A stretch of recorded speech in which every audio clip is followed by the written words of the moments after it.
नमस्कार, खबरें जारी न्यूज 24 पर मैं हूं आपके साथ मकसूद खान। 2024 लोकसभा चुनाव में मुद्दे तमाम हैं, लेकिन उसके बाद भी हिंदू मुसलमान हैं। राजनीति के दंगल में जाति और धर्म पर दांवपेच ना हो, ऐसा भला कैसे हो सकता है? और दिल्ली की लड़ाई में भारतीय जनता पार्टी हिंदू और मुसलमान दोनों धड़ों को साधने की कवायद में जुटी है।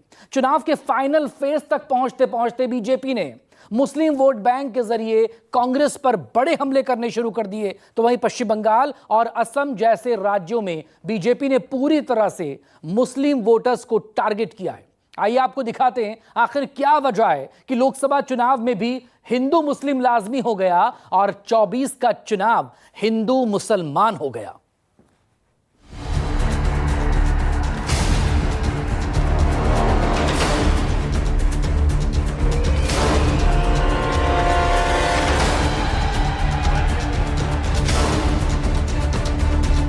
अठारहवीं लोकसभा का चुनाव अपने आखिरी दौर की तरफ बढ़ रहा है और 1 जून की वोटिंग से पहले सभी दल और नेता पूरी ताकत के साथ 24 की जंग को अपने नाम करने की जोर आजमाइश में जुटे।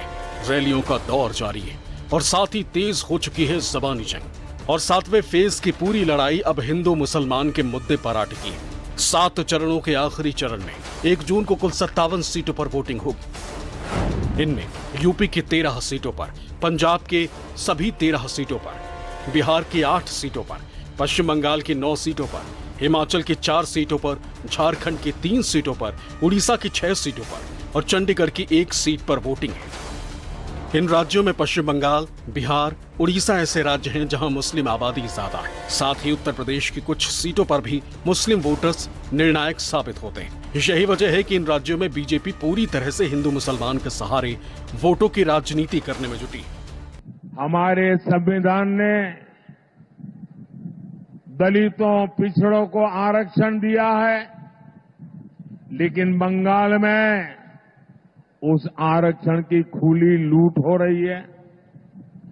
मुसलमानों के फर्जी ओबीसी सर्टिफिकेट बनाए जा रहे हैं।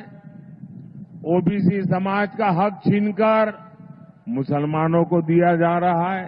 ममता बनर्जी पिछड़े वर्ग के रिजर्वेशन के ऊपर अपने वोट बैंक के लिए डाका डालकर वो रिजर्वेशन मुस्लिम जातियों को देना चाहती है। मैं हाईकोर्ट के फैसले का स्वागत करता हूं। ममता जी ने कहा हम हाईकोर्ट के फैसले को नहीं मानते। मैं बंगाल की जनता को पूछना चाहता हूं, कोई ऐसी मुख्यमंत्री हो सकती है, संवैधानिक पद पर बैठी हुई कोई व्यक्ति ऐसी हो सकती है जो कहेगी कि हम कोर्ट के आदेश को नहीं मानते हैं? किस प्रकार की मानसिकता से बंगाल का लोकतंत्र गुजर रहा है, मैं इसकी घोर निंदा करता हूं। 10 साल पहले राजनेता तुष्टीकरण की राजनीति करते थे। 10 साल पहले राजनेता वोट बैंक की राजनीति करते थे, लेकिन मोदी जी के आने के बाद अब जवाबदेह की राजनीति हो गई, विकासवाद की राजनीति हो गई, जाति के राजनीति को धत्ता दिखा दिया, धर्म की राजनीति को धत्ता दिखा दिया और मोदी जी ने कहा सबका साथ, सबका विकास, सबका विश्वास, सबका प्रयास, इस मंत्र को लेकर के चल पड़े। लोकसभा चुनाव 2024 अब अपने अंतिम पड़ाव पर पहुंच चुका है। 6 फेज की वोटिंग पहले ही हो चुकी है और 1 जून को 7वें फेज के लिए वोटिंग होगी। पूरे देश में तकरीबन 48 लोकसभा की सीटें ऐसी हैं जहां पर मुस्लिम आबादी 30% से भी ज्यादा है। पूरे देश की अगर बात की जाए तो यहां पर हिंदुओं की आबादी 80% है और मुस्लिम आबादी 14% है। इनमें सबसे ज्यादा असम और पश्चिम बंगाल में मुस्लिम आबादी है। इसके बाद केरल, यूपी और बिहार का नंबर आता है। 2014 के चुनाव में बीजेपी ने 48 मुस्लिम बहुल सीटों में से 17 पर जीत हासिल की थी। 2019 के इलेक्शन में बीजेपी ने मुस्लिम बहुल 13 सीटों पर कब्जा जमाया। कांग्रेस ने 2014 के चुनाव में मुस्लिम बहुल 10 सीटें जीती थी। 2019 में उसे 11 सीटें मिली। टीएमसी ने 2014 में मुस्लिम बहुल 5 सीटों पर जीत हासिल की। 2019 के इलेक्शन में उसके खाते में 7 सीटें गईं। बहुजन समाज पार्टी को 2014 में मुस्लिम बहुल 1 भी सीट नहीं मिली, लेकिन 2019 के इलेक्शन में उसने 5 सीटें जीती। समाजवादी पार्टी ने 2014 में एक भी सीट नहीं जीती थी, लेकिन 2019 में उसने मुस्लिम बहुल 3 सीटें जीती। जम्मू कश्मीर नेशनल कॉन्फ्रेंस को 2019 में 3 सीटें मिली।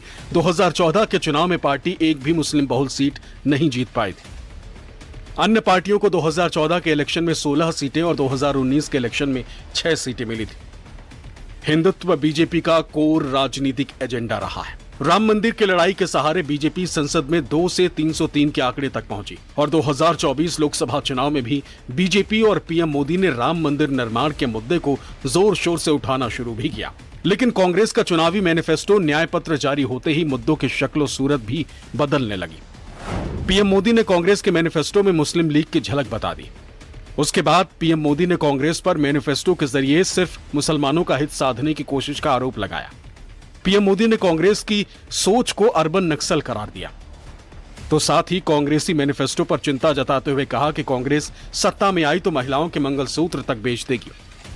हिंदू मुसलमान नहीं करने के संकल्प के बाद मोदी कभी तुष्टीकरण का जवाब संतुष्टीकरण से दे रहे हैं, तो कभी कांग्रेस को मुसलमानों का हितैषी बताकर शब्दों के बाण छोड़ रहे हैं। इस चुनाव में देश के सामने 2 मॉडल है। एक तरफ हम लोग हैं, मोदी है, भाजपा है, एनडीए है। हम लोगों का रास्ता क्या है?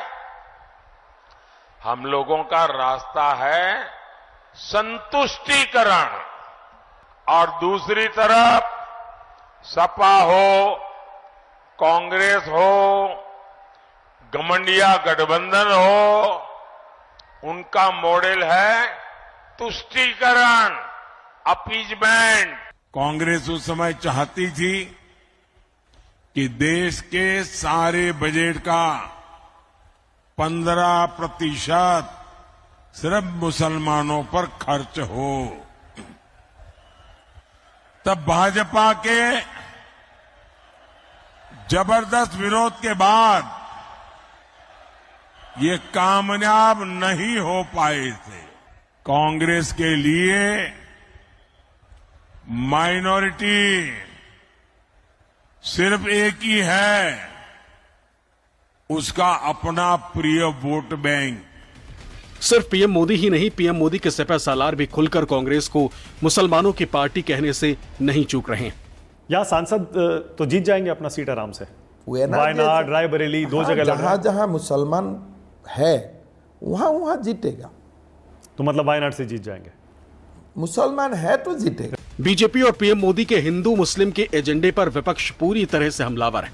कांग्रेस समेत तमाम विपक्षी पार्टियों ने मोदी सरकार से संविधान को खतरा तक बता दिया, तो कई विपक्षी नेताओं ने मोदी को तानाशाह तक करार दे डाला। विचारधारा की लड़ाई है। एक तरफ इंडिया गठबंधन और ये संविधान, और दूसरी तरफ वो लोग जो इस संविधान को रद्द करना चाहते हैं, खत्म करना चाहते हैं, फेंकना चाहते हैं। बीजेपी के नेताओं ने खुलकर कहा है कि अगर हमारी सरकार आएगी हम संविधान को खत्म कर देंगे। मैं उनको कहना चाहता हूं, आपकी सरकार नहीं आएगी। जिन्होंने बहुत कुछ सुनाया और कहा कि अच्छे दिन आएंगे, बनारस वाले जानते होंगे कि उनके अच्छे दिन तो नहीं आए, लेकिन हम इंडिया गठबंधन के लोग आपको भरोसा दिला सकते हैं, जो अच्छे दिन की बात कर रहे थे, अच्छे दिन नहीं लाए। कम से कम हम गठबंधन के लोग आप क्यूटो से जिता देना, हम खुशियों का दिन लेकर के आएंगे। जनता सोचती है हमारा प्रधानमंत्री हमारे लिए कुछ करेगा। टीवी खोलो तो टीवी पे मोदी जी भाषण दे रहे होते हैं। क्या कहते हैं?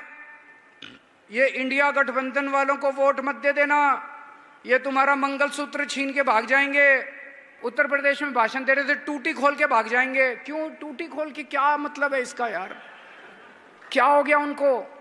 इनको इंडिया गठबंधन वालों को वोट मत दे देना, तुम्हारे घर में 2 भैंस है तो एक भैंस खोल के भाग जाएंगे। ये क्या हो रहा है? इस बात पे वोट चाहिए? अरे यार, ऐसे बताते कि पेट्रोल कैसे सस्ता करोगे, डीजल कैसे सस्ता करोगे, तब तो जनता वोट देती। जनता त्रस्त हो रही है और ये कह रहे हैं मैं भगवान हूं, ये भटकती आत्माएं। पता नहीं क्या हो गया इनको। 2011 की जनगणना के मुताबिक भारत में सबसे ज्यादा मुस्लिम उत्तर प्रदेश में। उत्तर प्रदेश में मुस्लिम आबादी 3.84 करोड़ की है। मुस्लिम आबादी के मामले में पश्चिम बंगाल 2.46 करोड़ के आंकड़े के साथ दूसरे नंबर पर है। तीसरे नंबर पर बिहार है, जहां 1.75 करोड़ मुस्लिम आबादी है। चौथे नंबर पर 1.30 करोड़ के मुस्लिम आबादी के साथ महाराष्ट्र चौथे स्थान पर है और 1.06 करोड़ मुस्लिम आबादी के साथ असम 5वें स्थान पर है। यही वजह भी थी कि चुनाव शुरू होने से पहले बीजेपी मुस्लिम वोट बैंक को अपने पाले में लाने की कोशिशों में जुटी थी। लेकिन पहले चरण के चुनाव के बाद मुस्लिम आरक्षण को लेकर विरोध की नई रणनीति ने कई सवाल खड़े किए। रणनीति के जानकार बीजेपी की इस रणनीति को विपक्ष की चालों के काट के तौर पर देख रहे हैं। बाबा साहब भीमराव अम्बेडकर ने कहा था कि धार्मिक आधार पर आरक्षण भारत के विभाजन की नींव पैदा किया था। हम दोबारा धार्मिक आधार पर आरक्षण नहीं होने देंगे। अनुसूचित जाति, जनजाति और पिछड़ी जाति को मिलने वाला आरक्षण मिलेगा, महिलाओं को मिलने वाला आरक्षण मिलेगा। लेकिन कोई मुसलमान ये चाहता है कि मुस्लिम होने के कारण उसको आरक्षण मिले, कभी नहीं मिलेगा, कभी नहीं मिलेगा। फर्स्ट फेज के बाद 7वें चरण तक प्रधानमंत्री ने सिर्फ इलेक्शन को मुसलमान बना के रख दिया। प्रधानमंत्री देश को बता रहे हैं कि सिर्फ मुसलमान ही वोट देता, कोई हिंदू नहीं देता, कोई बैकवर्ड क्लास नहीं देता, कोई दलित नहीं देता, कोई पिछड़ा नहीं देता। तो ये इनकी एक पूरी एक स्ट्रेटजी है कि मुसलमानों की नफरत, मुसलमानों का डर दिखाकर और वो अपने नाकामियों को कवर करना चाहते हैं। आपको बता दें, पीएम मोदी और बीजेपी अल्पसंख्यक को खासकर मुस्लिम समाज से संवाद की रणनीति पर चल रहे थे। स्नेह यात्रा, ना दूरी है ना खाई है, मोदी हमारा भाई है जैसे अभियानों के जरिए बीजेपी मुस्लिम वर्ग के बीच अपनी सियासी जमीन तैयार करने की कवायद में थी। चुनाव प्रचार जैसे जैसे परवान चढ़ता गया, बीजेपी और पीएम मोदी ने अपनी रणनीति बदल ली। पीएम मोदी और बीजेपी ब्रिगेड खुलकर मुस्लिम आरक्षण के विरोध में उतर आए। बीजेपी के इस रणनीति के पीछे कोशिश जातिगत जनगणना और आरक्षण विरोधी ठहराने की विपक्षी कोशिशों की धार कुंद करने की है। राजनीति वोट से चलती है और समाज आगे बढ़ता है समरसता से। 2024 चुनाव में बीजेपी हिंदू मुसलमान के पोल को बैलेंस करके चलने की कोशिश कर रही है। एक तरफ बीजेपी के रणनीतिकार मुस्लिम समाज को यह भरोसा दिलाने में जुटे हैं कि उन्हें बीजेपी के राज में वो सब कुछ मिलेगा जो अब तक दूसरी पार्टियों से मिला है, तो दूसरी तरफ बीजेपी विपक्षी दलों पर सिर्फ मुस्लिम हितैषी होने का आरोप लगाकर हिंदुत्व की धुरी को भी थामे रखना चाहती है। लेकिन दिल्ली जीत के लिए बीजेपी का यह फॉर्मूला कितना कारगर साबित होगा, ये 4 जून को ही पता चल पाएगा। Bureau report, news 24।